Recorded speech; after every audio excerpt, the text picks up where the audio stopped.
Merhaba, kanalıma hoş geldiniz. Yine 2 sayfa metinle geldim, buradayım. Ne diyeceğimi bilemediğim bu 2 sayfa metin yazmışımdır. Yine hiçbir şey yok.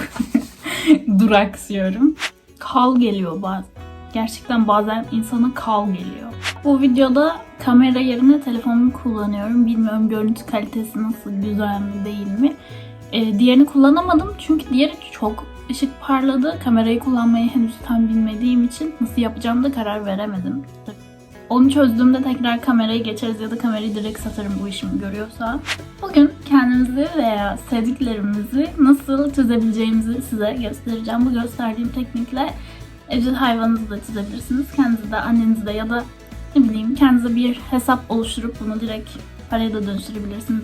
İsteyen insanlara, çizemeyen insanlara bunu satabilirsiniz. O zaman hemen başlayalım. Selam tekrardan. İlk olarak seçtiğim fotoğrafın opaklığını düşürerek yeni bir katman oluşturuyorum. Mürekkeplerden stüdyo kalemini seçiyorum ve göz çevremi ve kirpiklerimi çiziyorum. Nedense önce yüzden başlıyorum ben ama tabii siz nasıl isterseniz hiç fark etmez.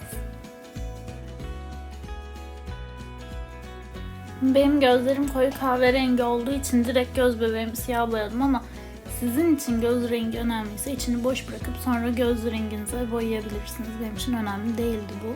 O yüzden dümdüz siyah boyadım, geçtim gittim.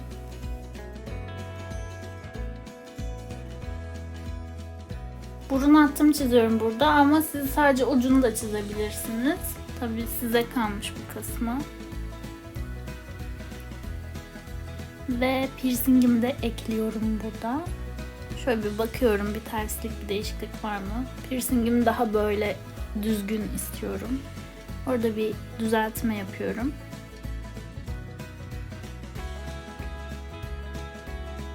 Kaşlarımı daha küçük ve tombul çizdim burada.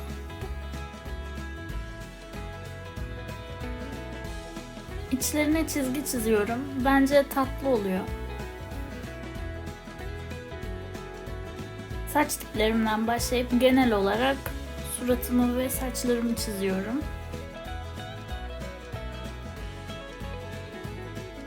Arada bir fotoğrafı kapatıp kontrol ediyorum ki hani bir terslik olmasın.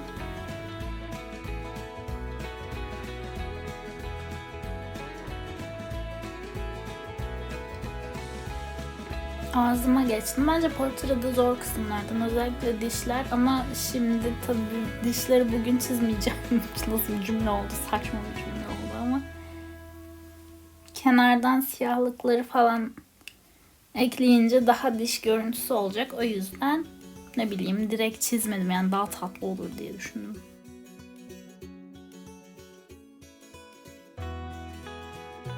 Burada diş etlerini ekliyorum. Bence tatlı oluyor ama yine dediğim gibi hoşunuza gitmiyorsa siz eklemeyebilirsiniz. Çok minik gülümseme çizgilerimi de ekliyorum ve diğer kalan yerleri de çizip hemen geri geliyorum.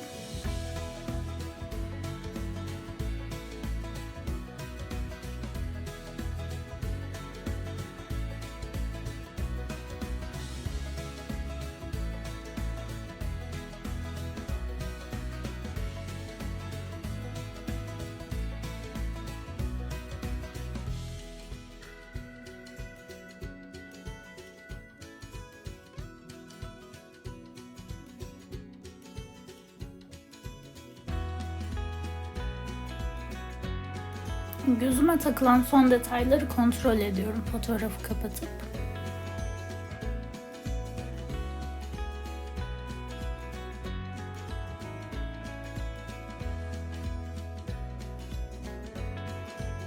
Şimdi opaklığını düşürdüğüm fotoğrafı küçültüp kenara alacağım. Böylece renk paletim olacak orada. Fotoğrafı çoğaltıp Gauss Blur'u ekliyorum. Böylece ten rengini alnımdan kolayca alabileceğim. Ten rengi olacak kısımları çerçeveleyip içini dolduracağım sonra fotoğrafımın ki direkt dolsun. Boyamakla uğraşmayayım.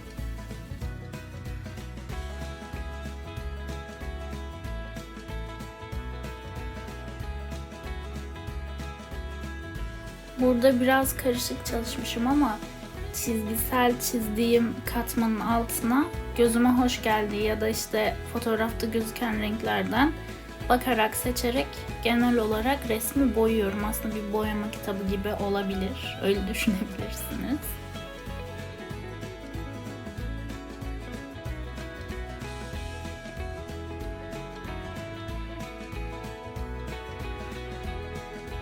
Dudağı boyarken söylemek istediğim bir şey var. Üst dudak her zaman daha koyu olur alt dudaktan. Bu hani baktığımızda fark edemediğimiz ama aslında böyle olan bir şey. O yüzden iki renk kullanacağım dudakta. Siz de öyle yapabilirsiniz. Daha hoş duruyor bence.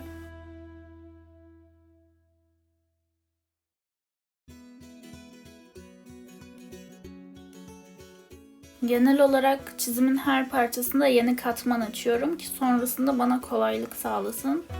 1500 tane katman varmış gibi durabilir. Ama yaparken bu kadar zor olmayacak, emin olabilirsiniz.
İşte şimdi biraz make-up zamanı.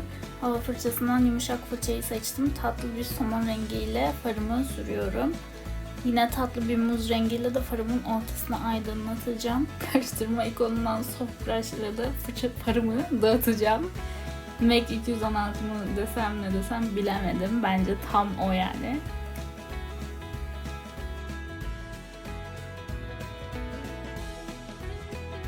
Yüzümü boyadığım katmana geliyorum ve karışma ikonundan flat brush'ı seçiyorum. Burada saç diplerimi yukarı çekeceğim. Tamamen gereksiz bir adımmış. Bir daha yapmam. Çok heveslenmiştim. En son beğenmediğime karar verdim bunu.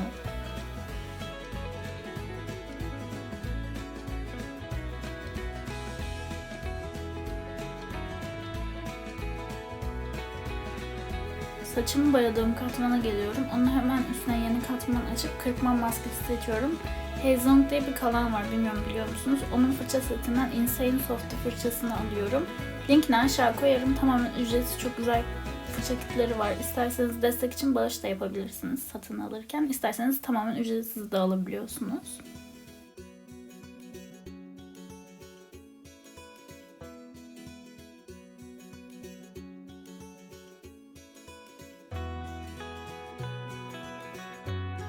Aynı fırçayla yüzüme yoğun kızarıklık verdim ve ona Ghost Blur'u ekledim ve tekrar daha hafif kızarıklık verip suratımı öylece bırakacağım.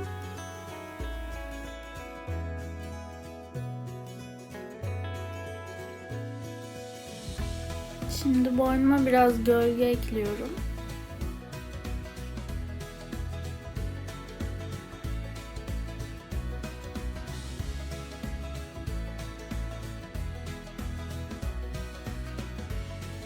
Aynı fırçayla elime de aynı kızarıklığı ekliyorum aynı sistemle.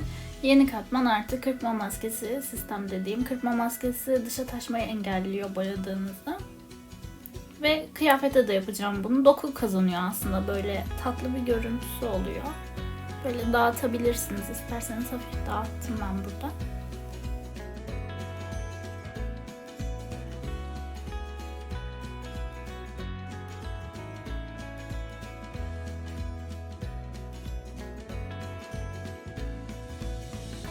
Yeni katman açıyorum çizgi katmanın hemen altına ve doğrusal renk yana seçeneğini işaretliyorum. Opaklığı düşürüyorum. Böylece tek renk ile her yere gölge verebilirim. Yine Grimsy Mor ile gölge veriyorum çizime. Siz başka bir renk seçebilirsiniz. Bence gri mor gayet tatlı bir gölge oluyor.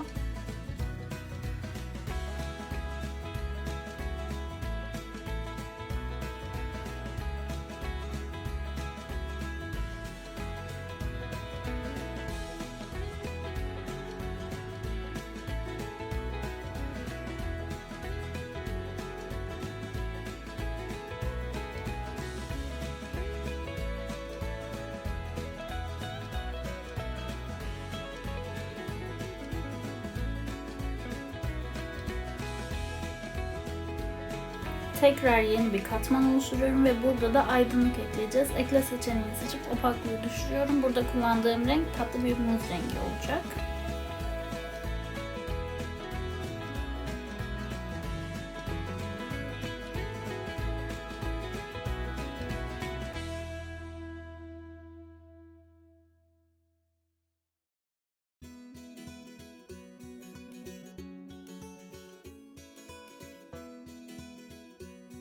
Fotoğrafları kapattım. İşimiz hemen hemen bitti. Hatta siz yazı yazmayacaksanız sizin bitti, benim bitmedi.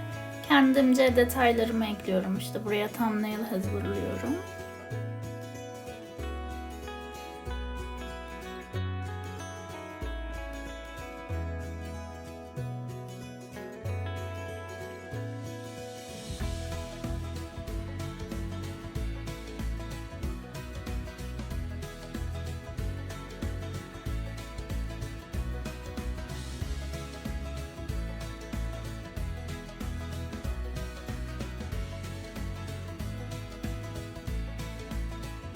Arka planımı seçiyorum burada. Çizimin en altına yeni bir katman ekleyeceğim. Ve beyazla çizimi çerçeveleyeceğim. Böylece sticker gibi gözükecek çizimim.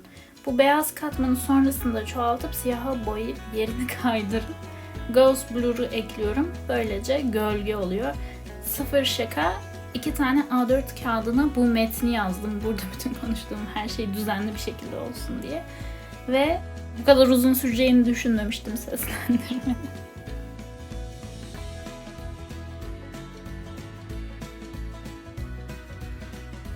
Arka plana da bir minik doku veriyorum. Deniyorum hangisi daha güzel. Karar veriyorum. Ve tada! Çiziminiz hazır. Siz de artık istediğiniz gibi çizim yapabilirsiniz.